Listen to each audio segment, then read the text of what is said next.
later, but we're still gonna keep doing this. We're gonna discuss a bit about this, and we're gonna keep going from here. But to everybody out here, hello, hola, Konnichiwa, Salaam, Ciao Namaste.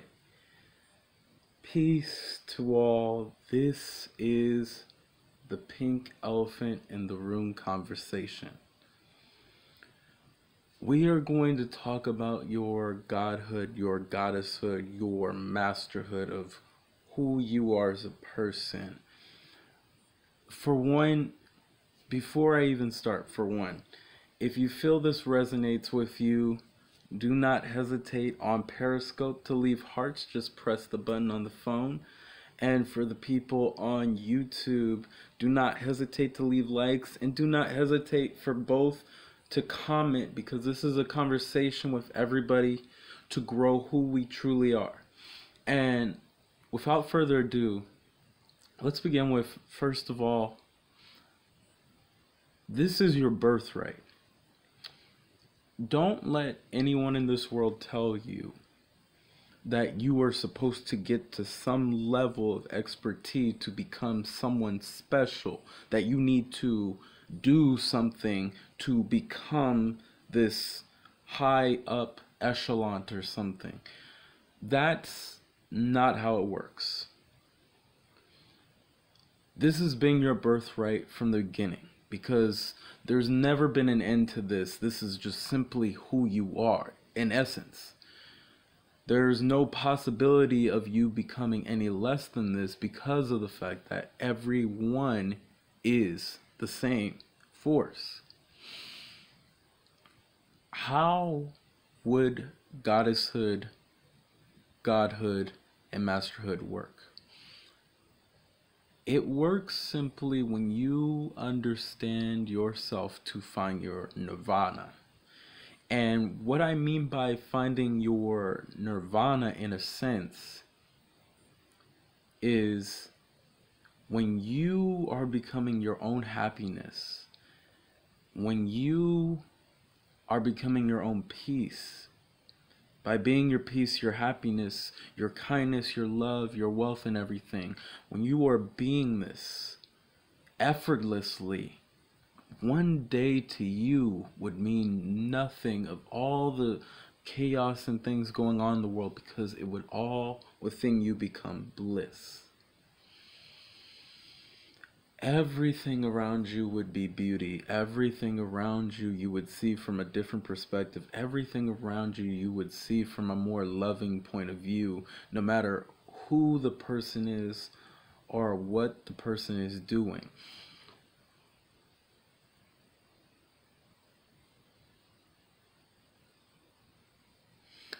If you're asking, I don't know if you want to repeat that. If you're asking me, what does it take, or when you're becoming aligned to the God, goddesshood, or masterhood, I'll explain more, but you can go ahead and message me about that. But when you're aligning yourself towards that, some of the, what you would say maybe are symptoms, are you may feel a lot calmer.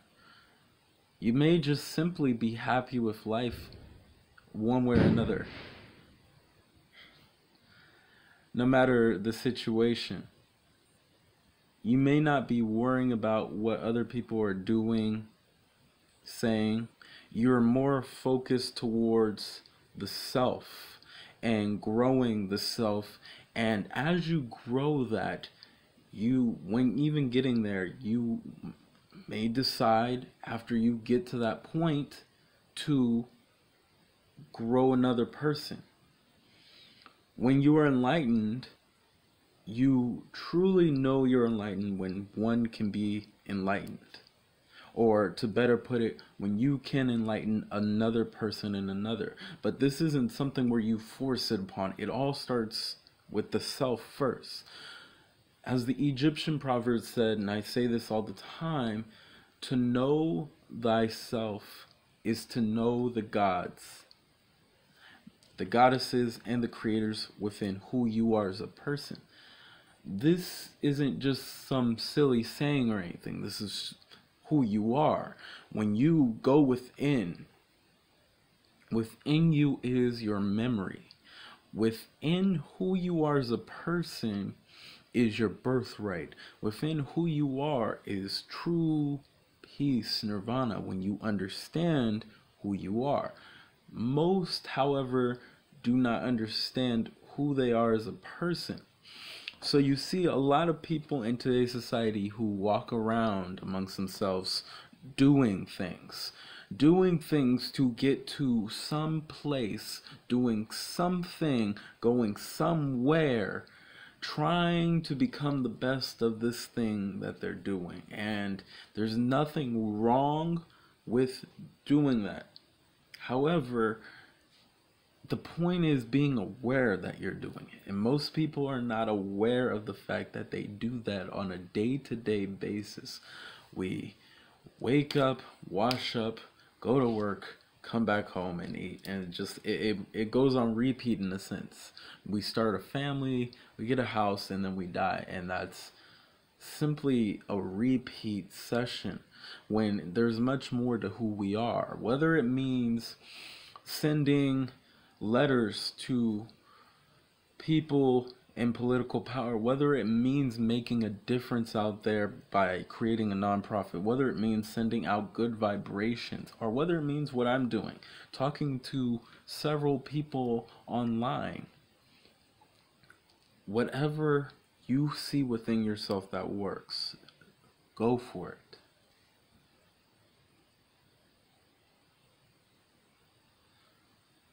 It's not that difficult. It's not that it's difficult. And for the people on YouTube, we got one person on here who's asking a question. His question was, why is it so difficult to know oneself? And it's not the fact of that it's difficult. It's the fact that we don't want to believe that. You have to understand, we look outside of ourselves for everything. We don't ever look in ourselves for the answers. Like I just said now, your memory, everything. And we're not talking about your life here, but because most humans don't realize that this is not their actual homeland. But your memory, if you can remember who you are, and we're not saying remember your goddesshood, but you've lived several lifetimes, many of you, if you can even remember a few of those things, you'll know a piece of who you are. And that's something that most people can't really realize or comprehend because they think that it doesn't exist. This is what makes it kind of difficult. On top of that, before I even finish that for you, the other thing that makes it difficult is belief system. Due to our belief system, and you can go to any country that focuses, and I'm not saying they focus on like taking action or anything, any country that focuses on a belief system takes away the power of you to really think for yourself. And when you're not thinking for yourself, the beliefs you have as a person aren't yours. They're somebody else's. So you believe that outside forces need to be who you are in. You believe in these moral standards that are more important than your own principles. This can make it very difficult to know oneself. Many people, for example, and I hear this from a few people, and we always state it, meditate, don't complicate. You complicate things when you are unwilling to know yourself. It's that simple. However, as humans, including myself, we complicate it. We believe that there's some special force, some special thing that has to make everything correct. It has to be this way. It has to be exactly this way. And the other thing we don't take, and the reason, to finish your question again, to knowing oneself is we want everything to be absolute, and we don't want to realize that your entire world is relative. When I say relative, it is, there's always going to be a yes, no, or both. We don't believe in yes, no, or both. We believe it's either yes or no. That's all it can be. What if your answer is correct? What if someone else's is correct as well? The saying I've heard that I've always followed by is ours is not ours is not a better way, ours is simply another way.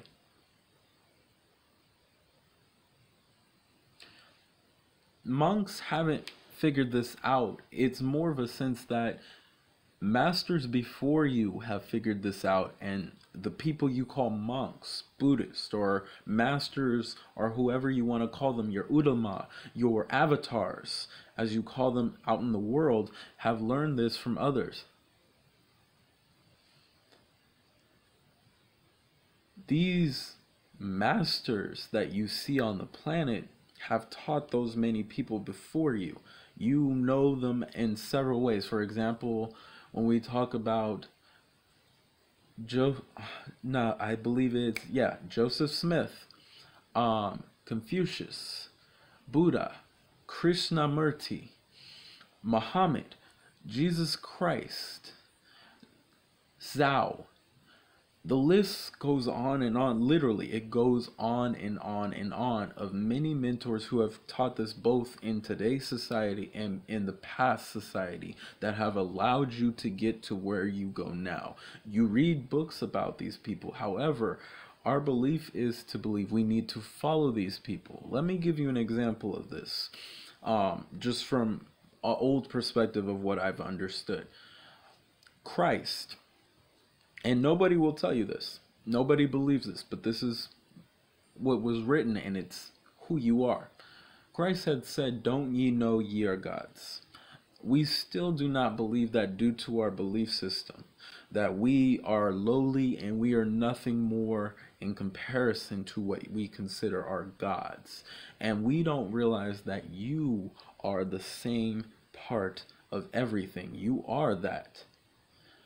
You don't realize that. In fact, the other thing to add on to the oneness factor is to know your God and goddess. So it scares people. Have you ever heard the saying, it's not our darkness but our light that most frightens us?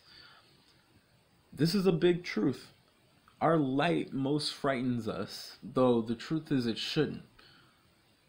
We believe it's too much to be so awesome, so amazing, so incredible. So we believe ourselves to be nothing, and we put ourselves down. We judge ourselves, and in my experience, I've done this where I didn't feel I was good enough for something, or I wasn't good enough for someone, or I didn't do my best, and I thought they were judging me, and I was having this conversation in my head instead of calming my mind down and simply taking the time to really get to know myself. And even if you're not meditating, if you're out in nature, if you're out somewhere you're comfortable being and understanding who you are, that's even taking time to get to know who you are as a person. But most aren't doing that. We're out busy being busy bees, doing busy things constantly, going all over the place instead of figuring out, who are we? That's a question I would ask you. Who are you? Ask yourself that question and get to know who you are as a person. You are amazing, but I love that you brought this up. We don't want to figure that out about ourselves, that oneness, that importance of being who we are, that light. We don't want to accept it. And again, it's because of your belief system. Your belief system always told you that people are cruel, evil, and dark. But we don't know that to be true, because think about it. If that were the truth, when you look at a child, a baby, do you see a cruel being?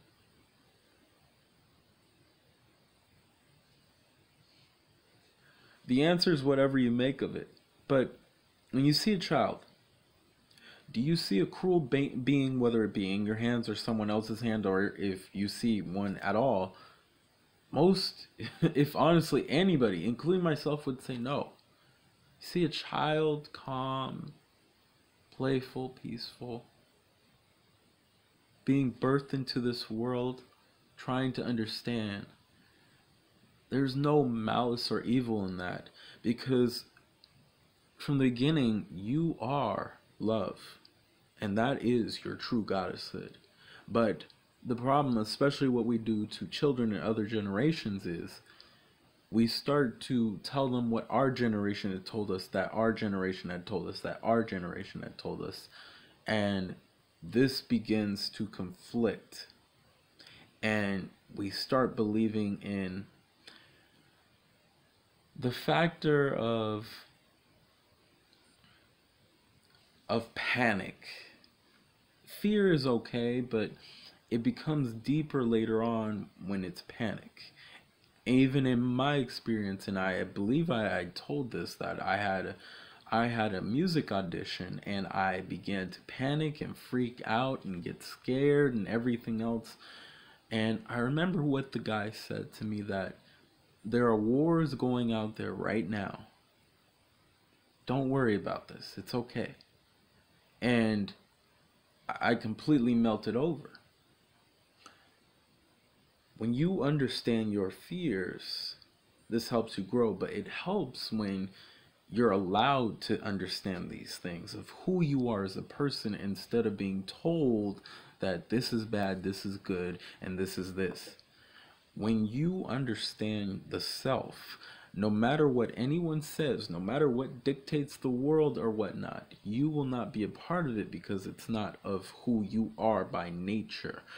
You can be normal on this planet and keep doing the same repetitive thing over and over again, or you can be naturally who you are and grow who you desire to be, because you have to remember that you are divine.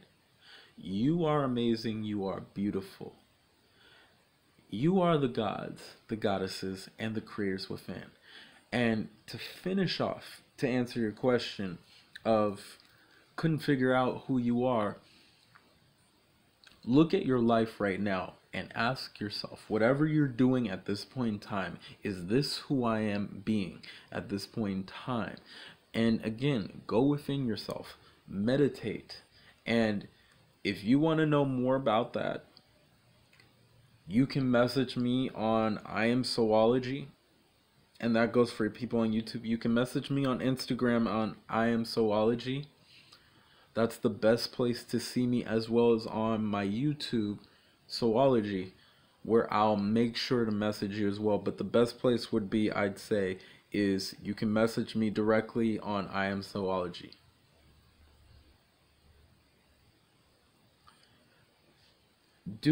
Okay, before and I'm gonna stop here, but after this, I'm gonna stop here, but I'm gonna answer that for you. Doing, you can keep doing things, like you can do things for love, but it'll never get you to where you desire. When you are yourself, when you are being love, think about this. How would you act if you were being unconditional love? Now, the example for me when it was taught to me was, well, I would care no matter what people said, and I would realize, due to the illusion of pain and knowing that pain couldn't really hurt me, that I can even love even further with happiness and great zeal, that I can hold a person no matter what and give them my kindness, and even though they may not understand why I'm being so kind, my unconditional love gives me the peace to know that I feel good about myself because I'm being this. Being this is by acting who you truly are, in a sense. How would you act if you were being unconditionally loving? Think about that. You can keep doing things, but again, that's normal. Or you can naturally do things, you can naturally be who you are, which is beingness. So understanding that beingness of who you are is what can grow you. But remember, again, to know thyself is to know the gods and goddesses and creators within. So to everybody out there, we're going to end it here. Have a good morning, have a great afternoon, and a fantastic evening. Namaste.